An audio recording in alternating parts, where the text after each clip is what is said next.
So thankful for the leader he was in the early church. Peter comes back onto the scene. We jump on Peter's bandwagon. Oh, we love Peter. He denied Christ 3 times. Why don't we call him that? Doubting Thomas. Let's be honest. I want to be honest just for a moment. We don't always talk about doubt in church. We don't talk about doubting God in church for sure.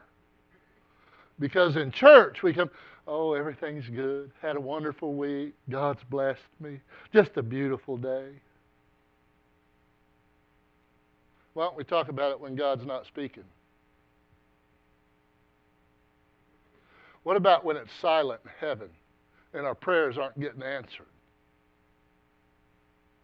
What about when we bow our heads at night and we say, God, are you there? We don't always feel like God is present.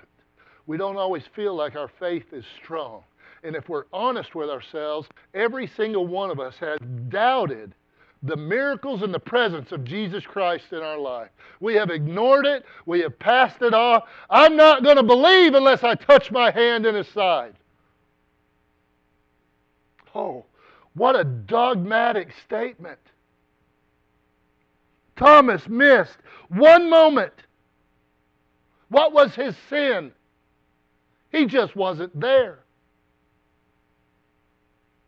Did they send out a memo? Hey, Jesus rose again from the grave. We're going to meet over here in this building. He's going to come in at 2 o'clock. Make sure you're here, Thomas. Did he do anything wrong? He just wasn't there. And he missed a blessing because of his location. Now I'm going to talk about that with us. How many times have we missed the blessing of God because we have put ourselves in the wrong location, the wrong place, wrong time, wrong people?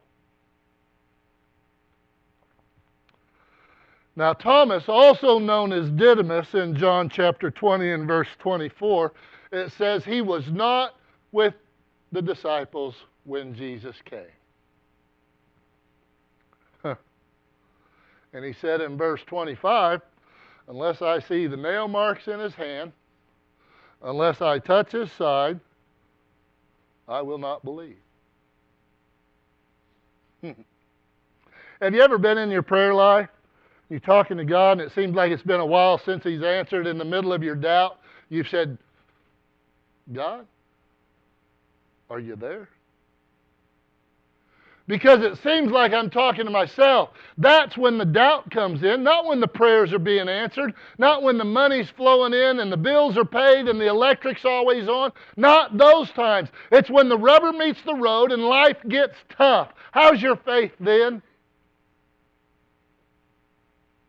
The disciples all met in a room. They all gathered together. We got one missing. He went out and hung himself. But we got the disciples meeting over here. Thomas isn't there. Jesus walks in.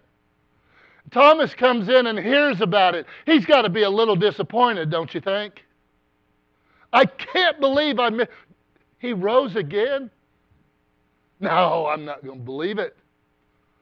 I saw Him kill Him on the cross. I saw Him put Him in the grave. I'm not going to believe it unless I touch His side.